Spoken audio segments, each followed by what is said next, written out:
Sir, सबसे पहले हमारे चैनल में आपका स्वागत है, खैर मकदम है। हमने बोर्ड पर देखा है कि आप क्वेश्चन पे बैठे, पूरा मामला क्या है, पूरा प्रकरण क्या है और आपकी मांग क्या है, जरा तफसील से बता दीजिए आप।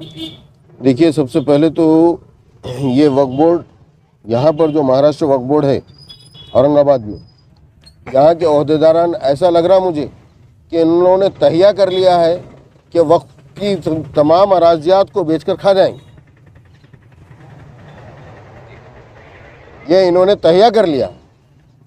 कहीं भी कुछ होता है, पब्लिक परेशान होकर इस वक्फ बोर्ड पर पहुंचती है।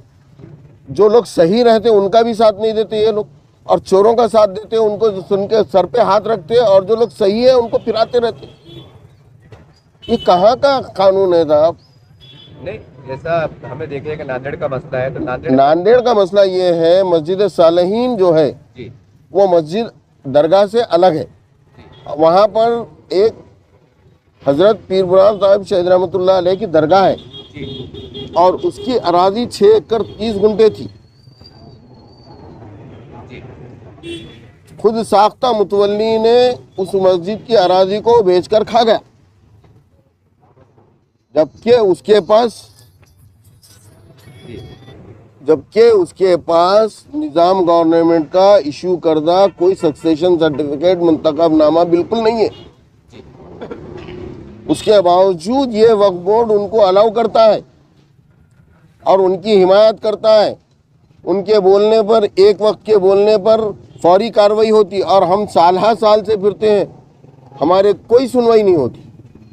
ये हमारे पास उसके डॉक्यूमेंट्स है, ये उसका गज़िट है। गज़िट में कहीं इस बात का इंदराज नहीं कि इसमें मस्जिद सालेहीन है। क्या इसकी शिकायत वहाँ के मुकामी तौर पे जो पुलिस कमिश्नर साहब होते हैं, एसपी साहब होते हैं, वहाँ तक आप शिकायत दर्ज कराएं? आप कराएं? वक्फ बोर्ड में शिकायत है, वहाँ के डिस्ट्रिक्ट वक्फ ऑफिस में है। उसके अलावा एसपी ऑफिस साहब के पास है, कलेक्टर साहब के पास है, डिप्टी कलेक्टर साहब के पास है, डिप्टी एहतियात कलेक्टर साहब के पास है। तमाम लोगों को इस बात की वक्फियत है। उसके बावजूद यह महाराष्ट्र वक्फ बोर्ड इंसाफ करने पर तुलावा नहीं है, नाइंसाफी करता, मुसलसल नाइंसाफी करता चला रहा। एक ऐसा आदमी जिसके पास गवर्नमेंट का कोई सर्टिफिकेट ना होते हुए उसको एंटरटेन किया जा रहा है। आप चाहते क्या, मतलब हम ये चाहते कि इंसाफ हो। किस तरह से, मतलब मस्जिद का मामला क्या? मस्जिद का मामला देखिए, हमने मस्जिद के मामले में तहसीलदार साहब से रुजू हुए, जी, जो पिछले दिनों में यहाँ पर चीफ एग्जीक्यूटिव ऑफिसर थे। उनके सामने पूरा मुद्दा रखा गया। 2012 में वक्फ ट्रिब्यूनल में केस चला, वहाँ से उन्होंने रेफर कर दिया वक्फ बोर्ड को, पूरी अथॉरिटी देकर कि भई ये दोनों पार्टियों को बिठाकर ये मसले का हल निकाल दिया जाए। 2012 का ये ऑर्डर है। आप 2012 के ऑर्डर को आज तक इम्प्लीमेंट नहीं करते। आज उसके एक बोलने पर, जबकि कमेटी रजिस्टर इन्हों ही करके दिए हैं, मस्जिद कमेटी, उसके एक बोलने पर इन्होंने जो है सो हमारे को नोटिस दे दिया है कि भाई ये रजिस्ट्रेशन गलत है। अरे भाई, हम कहाँ बोल रहे हैं? ये तो इशू कर रहा आपका है ना, हमारा थोड़ी है। ये रजिस्ट्रेशन आपका इशू करता है ना। हम तो सर्टिफिकेट कापी लिया आपके पास से, आपने सर्टिफिकेट कापी पिछले महीने में दिए ना, 2 महीने पहले। फिर वो कैसे दी, कौन से बेसिस पर दिया? क्या आपके पास रिकॉर्ड नहीं था?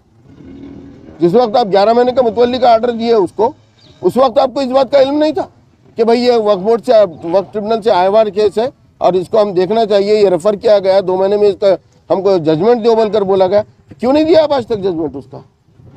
कैसे दे दिया आपने उसको 11 महीने का मुतवल्ली? कौन से बेसिस पर दिया आपको आपने उसको?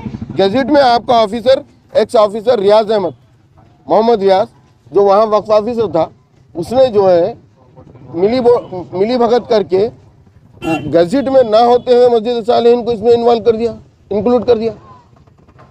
आज भी नहीं है गैजेट में।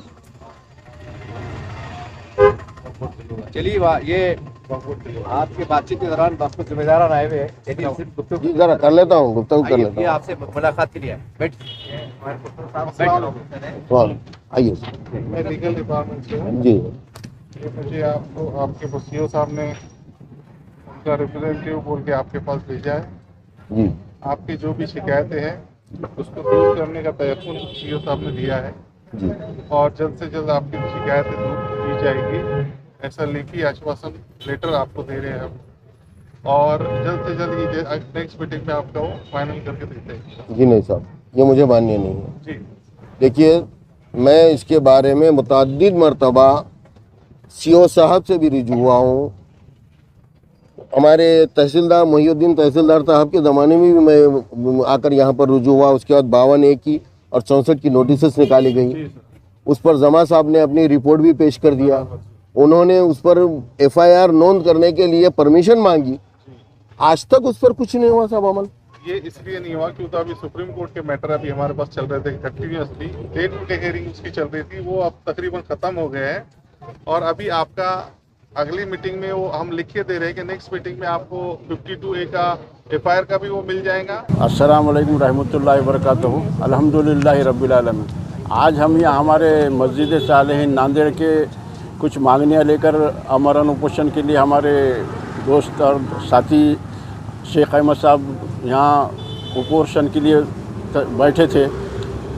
तो अभी वक्त ऑफिस के कुछ अधिकारी यहाँ पर आए और वो हमारे जो मांगनियाँ हैं उसको मान्य करते हुए हमें ऐसा तयक़ुन दिलाया है कि वो अगले महीने तक हमारे जो मांगनियाँ हैं वो पूरे करेंगे।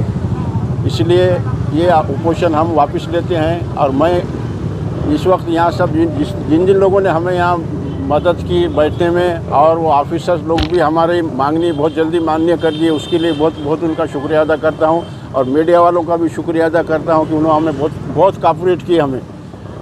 Assalamu alaikum. Myself Advocate Nasim Banu Deshmukh. I am working as an advocate in the High Court of Aurangabad. Bharatiya Yuva जनता पार्टीचे उपोषणकर्ता युवा जन एकता पार्टी भारतीय युवा जन एकता पार्टीचे उपोषणकर्ता वाईस प्रेसिडेंट तसेच आजचे उपोषणकर्ता शेख अहमद शेख रसूल तसेच उपोषणामध्ये सामील असलेले मस्जिद सालेहाचे नांदेडचे प्रेसिडेंट अब्दुल आशरफी यांनी काही मागण्या आज वक्फ बोर्डासमोर सादर केल्या होत्या। त्यावेळेस वक्फ बोर्डाच्या अधिकाऱ्यांनी आपल्याला जे उत्तर दिलेलं आहे ते मी आपणास वाचून दाखवते। उपरोक्त विषयी आपणास कळविण्यात येते की आपण सूचित केल्याप्रमाणे दरगाह पीर बुरान शहीद वक्फ संस्थेच्या मिळकतीवरील अतिक्रमणाबाबत वक्फ अधिनियम 1995च्या कलम 52A तसेच वक्फ संस्थेच्या व्यवस्थापनासंबंधी कलम 64 अंतर्गत कार्यवाही प्रगतीपथावर आहे। लवकरात लवकर अंतिम निर्णयासाठी प्रकरण वक्फ मंडळासमोर सादर करण्यात येईल। तसेच उपरोक्त वक्फ संस्थेच्या व्यवस्थापन समितीबाबतचा निर्णय सुनावणी अंती वक्फ मंडळासमोर ठेवून पुढील कार्यवाही करण्यात येईल। तसेच याद्वारे आपण उपोषणापासून त्वरित परावृत्त व्हावे ही नम्र विनंती। हा आदेश दिलेला आहे लेखा अधीक्षक महाराष्ट्र राज्य वक्फ मंडळ छत्रपती संभाजीनगर आणि यांचे हे लेटर रायटिंग मध्ये असल्यामुळे उपोषणकर्त्यांनी त्यांचं उपोषण अशा प्रकारे समाप्त केलं आहे। धन्यवाद। चलो ठीक है क्या? नहीं एक मिनट थोड़ा इनके लेवल नहीं, वो होते रहता। चलो इधर ओके यानी यस।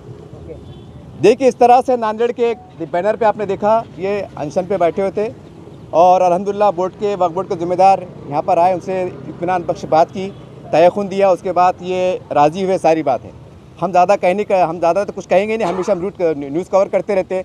लेकिन मैं तमाम महाराष्ट्र के या तमाम देश के कहूँगा मैं कि जहाँ भी दरगाह है, मस्जिद है, ख़बरस्तान के, खुदा रसूल का वास्ता है, देखिए ये मस्जिद और दरगाह के मामले रोड पे नहीं आना चाहिए, दरगाह और मस्जिद मामले पेपर में नहीं आना चाहिए। यही वजह है कि आज सरकार एक्शन में है कि जब सब मुसलमानों के पास है तो फिर आप क्या कर रहे हैं, ये सवाल उठ खड़े थे। इसलिए तमाम से गुजारिश है कि भाई जिम्मेदार अफसरान भी हैं, अल्हम्दुलिल्लाह आपको कोऑपरेट करेंगे। कुछ गलतियाँ होती है, कुछ गलतफहमियाँ होती है, मिलिए बैठिए और ये मामले को जो भी तमाम आते हैं इसको क्लियर कीजिए ताकि ये मामले दोबारा अखबारात में ना आए। इससे वक्फ बोर्ड बदनाम होता है, एक सवाल खड़े होता है। और यही वजह है कि आज दूसरे लोग मुस्कुराते हैं और सरकार भी एक्शन में आती है, क्यों ना वक्फ बोर्ड आपसे छीन लिया जाए। ये सारी वजूहत ही है। मैं उम्मीद करता हूँ तमाम जिम्मेदार इस तमाम अलग अलग मसले क्यों ना हो, मिलिए बैठिए और सोल्यूशन निकालिए। ये उम्मत का बहुत कीमती असासा है, इसको बर्बाद होने से बचाइए। इतना ही मैं अखलाकी तौर से आप तमाम से गुजारिश करता हूँ। जय हिंद, जय महाराष्ट्र।